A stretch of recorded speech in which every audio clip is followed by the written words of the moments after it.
Assalamualaikum warahmatullahi wabarakatuh. Waalaikumsalam warahmatullahi wabarakatuh. Nama saya Lutfi dari Depok. Silakan Mas Lutfi. Saya calon mahasiswa yang insya Allah nanti tanggal 15 mau ujian di UIN Syarif Hidayatullah. Masya Allah. Nah, jadi salah satu dari hal yang menarik dari Al-Azhar ini saya tahu adalah wasatiyatul Islam. Dan saya mau tahu lebih banyak tentang wasatiyatul Islam itu. Mungkin itu pertanyaannya. Wasatiyatul Islam. Wasatiyah Islam, kalau kita bicara secara syar'i ya, antum melihat ada wasatiyah pada Al-Azhar, alhamdulillah ya. Wasatiyah orang sering terjemahkan dengan moderat, tapi sebenarnya wasatiyahnya sikap tengah. Kita Islam sikap tengah ya. Jangan gulu, jangan tafrid. Gulu itu terlalu ekstrim, tafrid meremehkan. Islam tidak demikian ya. Ada contoh dalam Islam, ada kelompok yang di ujung, tidak di tengah. Dan itu banyak. Contoh misalnya dalam masalah keimanan. Ada namanya Khawarij, ada namanya Murji'ah. Khawarij mudah mengkafirkan orang, Murji'ah mengatakan yang bermaksiat pun imannya tinggi.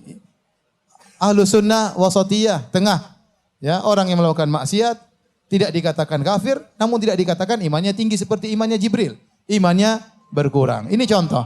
Contoh dalam masalah misalnya kepada para wali.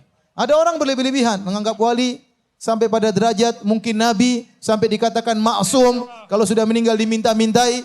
Saya rasa Al-Azhar tidak pernah mengajarkan demikian.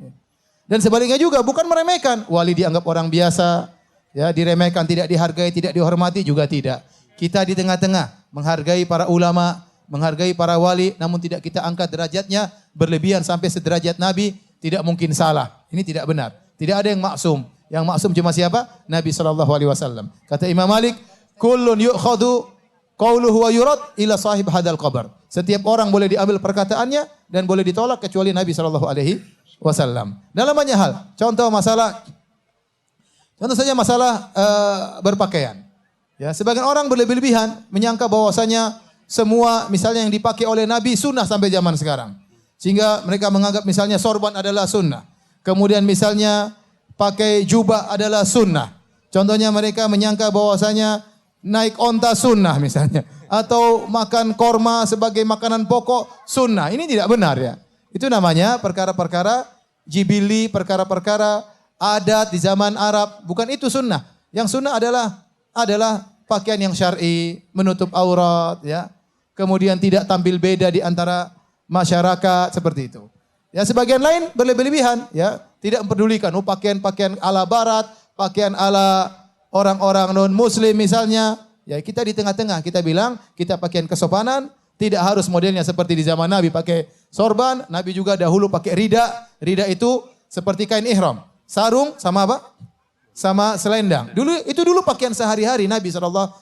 Terkadang dia pakai jubah, terkadang dia pakai rida. Makanya tadi saya sebutkan waktu Nabi mengalami di perang Badar, Nabi berdoa sampai ridanya jatuh. Kemudian diambil oleh Abu Bakar.